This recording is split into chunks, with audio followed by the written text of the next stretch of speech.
Bueno, como todos los miércoles pasadas a las 5 de la tarde tenemos la columna de política y la tenemos hoy en nuestros estudios a Ingrid Lasser. Muy buenas tardes. Buenas tardes, Manu, buenas tardes también a toda la audiencia de la FM Libertad. Y bueno, tenemos tres temas puntuales. El primero tiene que ver con una cuestión que quizás no se vincule tanto con la política, esto de la rosca, ¿no? A nivel nacional, provincial. Se vincula más con un hecho de un asesinato por parte de la policía a un chico de 12 años en Tucumán. Es una noticia que estuvo circulando ya durante toda la semana.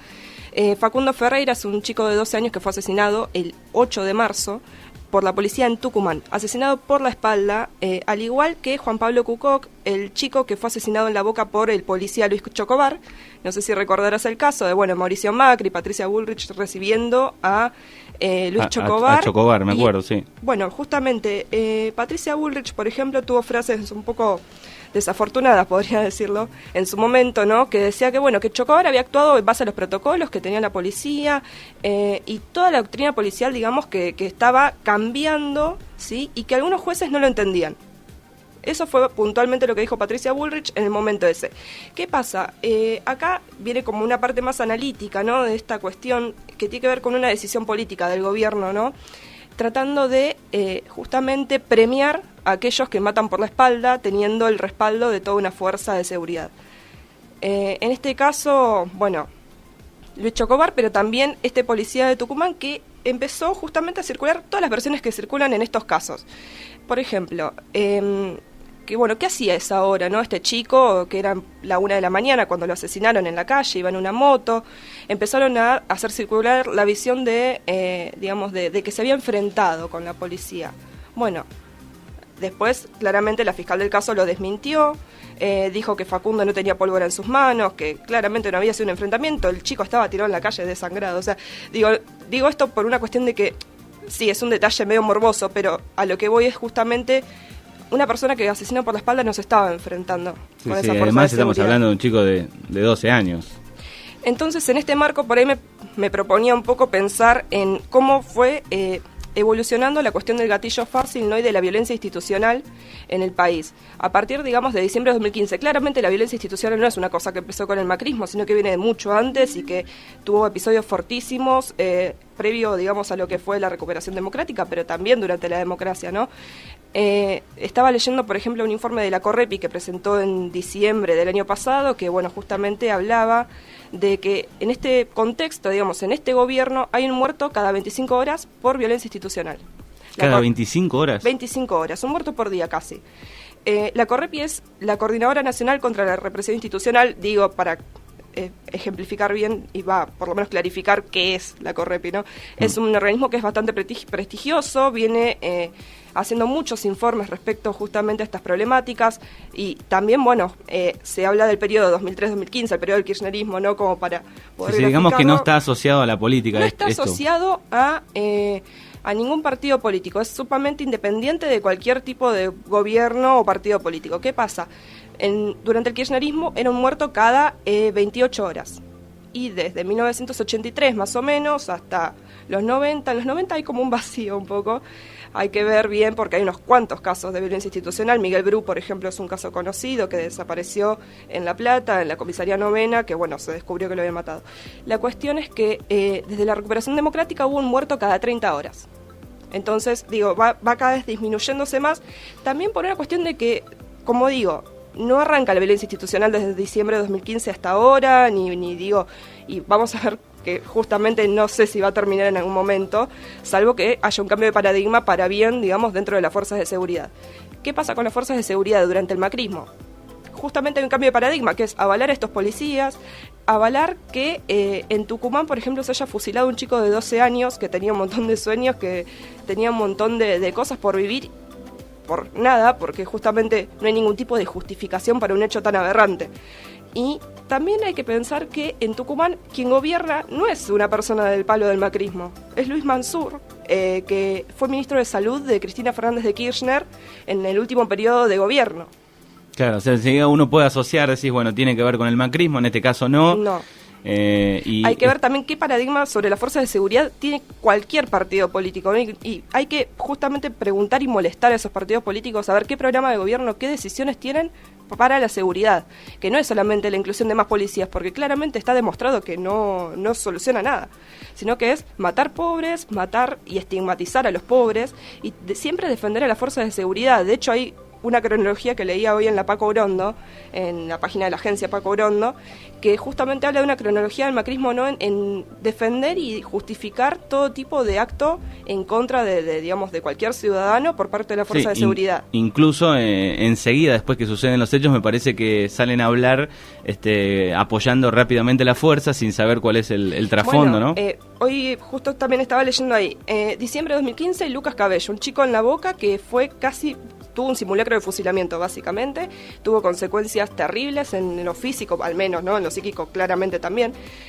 Y Vidal, al día siguiente, salió a justificar que había sido por un episodio de violencia de género que rápidamente fue desmentido. Después, la represión a la murga, no sé si te acordarás, en enero de 2016, la represión a una murga de chicos y adolescentes en el Bajo Flores. Me acuerdo la noticia. Bueno, Patricia Bullrich al otro día salió a defender a la gendarmería que había reprimido en ese lugar. Caso Santiago Maldonado, bueno, no hace falta creo que explique demasiado, sí que claramente hubo un accionar sistemático para defender a la gendarmería, en todo caso, digo, después, bueno, se fueron dando un montón de cuestiones, ¿no? Pero siempre defender a la gendarmería antes que investigarla, por lo menos. Sí, ¿no? Y por lo menos después hacer un análisis que pase un tiempo con algunos datos precisos, ¿no? Y esto ayuda, me parece, un poco también a que después, bueno, el resto de la policía o las fuerzas actúe de otra manera, me parece, estos casos, ¿no? Claramente. Y más que nada el gobierno, como el caso de Chocobar, felicitándolo o recibiéndolo. Yo creo que este caso, ¿no?, de haber felicitado a Chocobar en su momento fue justamente el puntapié inicial para este tipo de casos de asesinatos a pibes que cada vez son más chicos, que son menores de edad, bajo cualquier tipo de justificación que no tiene que ver con nada y que claramente tiene que ver con un paradigma de intentar gozar de impunidad por parte de las fuerzas de seguridad, ¿no?, de tener el arma reglamentaria, digo, con la poca formación que sabemos que tienen las fuerzas de seguridad de nuestro país, que digo, no estoy criticando a todos, estoy hablando en general justamente de las últimas camadas de policías que fueron saliendo desde la gestión Scioli, por ejemplo, también con estas nuevas gestiones, las policías de la ciudad, la policía metropolitana en Buenos Aires, hay 300.000 policías en la capital federal. Entonces, eso realmente no implica que disminuya el delito ni que tampoco se solucione nada. Así que bueno, sí, estamos viendo que los números van para otro lado. Desde acá el análisis va más a que la pobreza cero que pretende el gobierno va más por el lado de la muerte hacia los pobres que por otro lugar de ascenso social, por lo menos. Así que bueno, esa es un poco la reflexión respecto a este caso que me parece que es importante destacarlo. Por otro lado, hoy estuvo Marcos Peña en la Cámara de Diputados dando su informe anual al mediodía. Bueno, dejó unas frases un poco polémicas, Marcos Peña. Sí, recién tenemos el compilado de la tele y radio de las últimas 24, teníamos un poquito de Peña y un poquito de Kicillof que le contestaba. Bueno, claramente, ante una audiencia que estuvo bastante atónita, por ejemplo, a una afirmación como se puede crecer con déficit fiscal. Es una defensa primero del endeudamiento y también de que las cuentas del país están en rojo. Yo tengo acá unas estadísticas que me las voy a fijar exactamente, perdón que tarde, pero las cuentas públicas, según el Ministerio de Hacienda, tienen, digamos, casi 26 millones de pesos en este momento. Hay una caída del 366% respecto a enero del año pasado, que es una guasada así en criollo. Uh-huh. Y este desequilibrio se dio, digamos, por el pago de intereses de deuda, que creció justamente más de un 200% respecto al mismo periodo, digamos, del año pasado. Entonces, ahí ya vamos viendo que un país no sé si puede crecer demasiado con estas cuentas. Por otro lado, también otra falacia de Marcos Peña fue lo de la inflación seguirá bajando, al igual que Mauricio Macri en la apertura de sesiones legislativas. Se ve que el Congreso los pone medio, no sé, optimistas por lo menos, ¿no? Dice que va a seguir bajando. Entonces, cuando el índice de la Ciudad de Buenos Aires, que es el índice más confiable incluso que el INDEC, dice que hubo una suba del 2,6% en febrero de la inflación y ya tu meta de inflación del 15% que anunciaste el 28 de diciembre para el Día de los Inocentes, ¿no?, como una bromita, no vas a llegar. O sea, no vas a llegar a esa meta del 15%. Claramente no.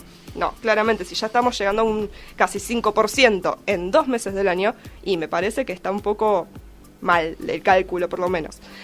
Y después también una cuestión de, bueno, esto que tiene el discurso macrista de apoyarse más en cuestiones emotivas, ¿no? Entonces, Según datos económicos, que, bueno, no sabemos de quiénes son, porque nunca los aclaró, pero el país, digamos, está creciendo, porque está creciendo récord la producción, que la verdad, bueno, los empresarios dicen todo lo contrario, y digo, una cantidad de cuestiones que son básicamente muy refutables, muy fáciles de refutar, ¿no? Hasta yo, que estoy un poquito ahí mirando el teléfono, ya lo veo y digo, pero no, si escúchame estos datos, yo los leí el otro día, te los puedo tranquilamente refutar. Obviamente los diputados de la oposición salieron al cruce, y bueno, y claramente hubo una chicana de Marcos Peña, ¿no? A esto de la corrupción que se le achacaba mucho a Luis Caputo, que viste que la semana pasada yo te dije que lo había defendido a Luis Caputo, bueno, este chico que ahora va a empezar en la FIP, bueno.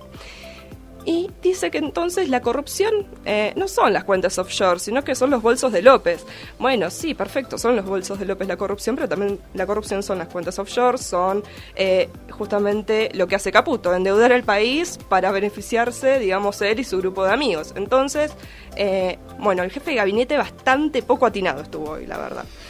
Sí, escuchamos un fragmento, poquito. Sí. Sí. De hecho, también negó que haya una avalancha de importaciones cuando el sector industrial durante toda la semana que viene diciéndolo ya desde el año pasado, en realidad, ¿no? Que justamente por la cantidad de importaciones, por el déficit comercial que hay, que es un déficit comercial que es el peor que tuvo el país. Hoy estaba leyendo eso, justamente es el peor que tuvo el país en estadísticas, 986 millones de dólares. El déficit comercial, que es la balanza entre importaciones y exportaciones que tiene el país. Aclaro para las personas que por ahí no saben qué significa el término. Son 19 veces más que en el 2017, el déficit comercial que tenemos actualmente.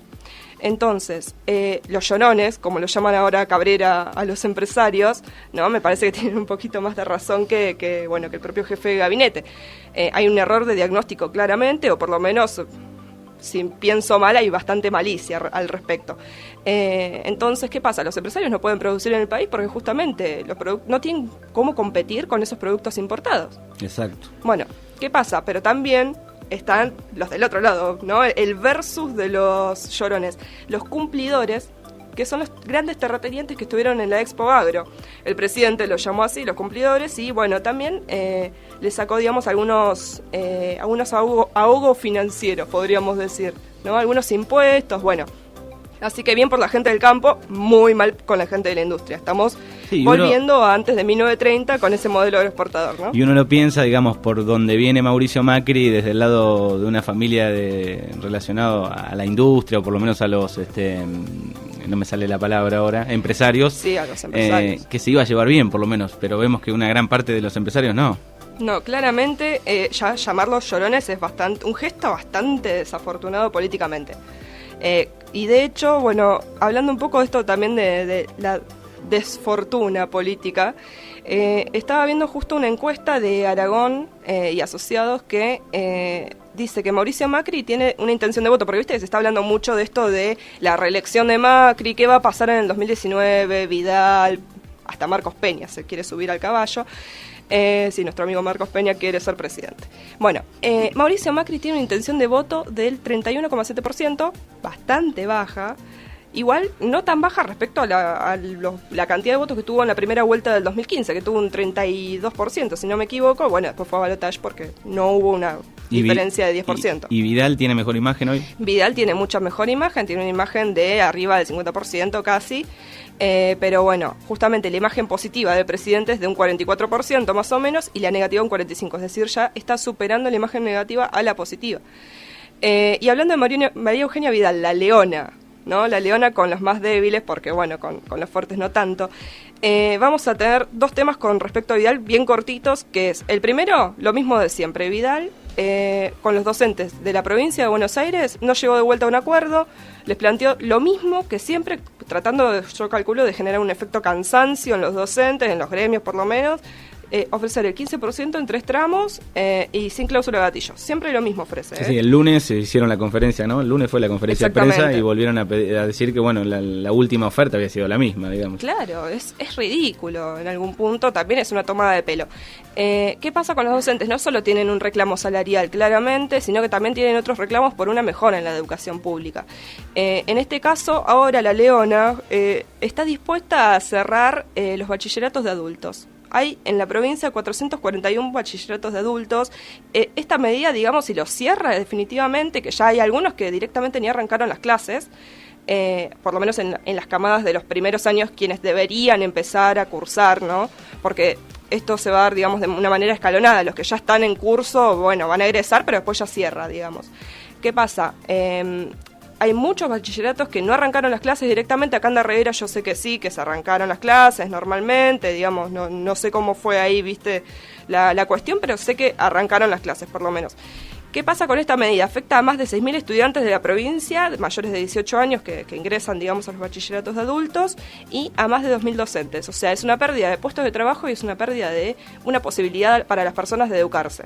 Exacto, porque pasa? Bueno, acá en Darreguera tenemos uno y cuántos chicos de la zona vienen a estudiar, Exactamente. ¿No? ¿Y qué pasa con esto? O sea, los quieren relocalizar tanto a centros educativos de nivel secundario como a el Plan Fines. ¿Qué pasa con el Plan Fines? Está siendo totalmente desmantelado, desguazado, ya no hay demasiadas posibilidades, por lo menos, de ingresar a un Plan Fines para terminar el secundario.